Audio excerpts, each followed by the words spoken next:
Hello guys, हमारी कल के एपिसोड में आप देखोगे कि फाखिर बिजनेस में नुकसान की वजह से बहुत परेशान रहने लगता है और कोई हल भी नहीं निकल रहा। तो ऐसे में बेटे सोच रहा होता है कि कहीं तो गलत हो रहा है, जो बिजनेस संभल ही नहीं रहा और कर्जे बढ़ते जा रहे हैं, कोई हल भी नहीं निकल रहा।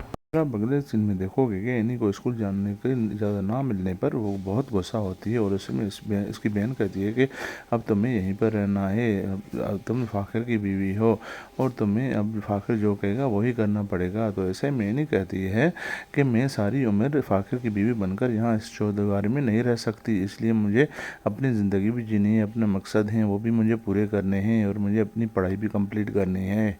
आप अगले सीन में देखोगे कि कारखाने में मजीद नुकसान की वजह से फाखिर बहुत परेशान होने लगता है। तो ऐसे में हबीब उसे कहता है कि तुम अब ऐसा करो कि जाकर आराम करो घर, क्योंकि तुमने बहुत मेहनत और बहुत कोशिश कर ली। अब ये कारखाना ऐसे ही चलेगा क्योंकि ये कर्ज तो उतरने वाले नहीं है।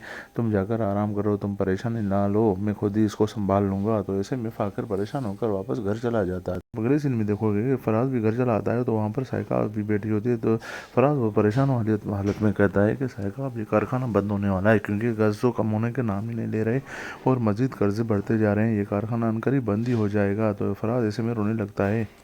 में साइका फराज से कहती है कि मुझे तो इसमें ज़रूर हबीब की चाल लगती है और ये गड़बड़ उसी की हुई है, उल्टे सुलटे काम उसी वही करता है, तभी तो कारखाना नुकसान ही नुकसान में जा रहा है, इसमें ज़रूर कोई गड़बड़ होगी।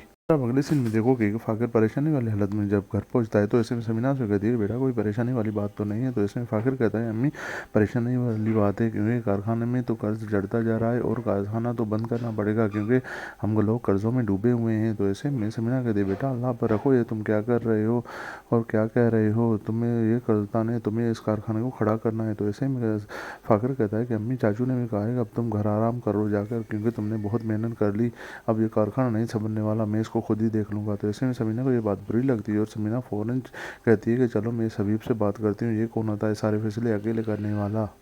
में समीना फाखिर को बाहर गुस्से में लेकर आती है और तो वहाँ देखती है कि हबीब भी बैठा हुआ है। तो हबीब को कहती है कि हबीब तुमने खुद को समझ क्या रखा है और तुम इस गलतफहमी में तो नहीं हो कि ये कारखाना तुम्हारा है और जो तुम फैसला करोगे वो आखिरी होगा।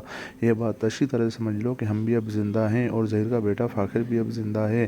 तो तुम जो फैसला करोगे वो हमारी मशावरत से करोगे। ये कारखाना तुम्हारा नहीं है, ये कारखाना जहीर नहीं बनाया था और उसको लेकर आगे चला था। तो ये तुम अच्छी तरह से बात समझ लो। और तुमने फाखिर को मना क्यों किया है कारखाने में आने के लिए।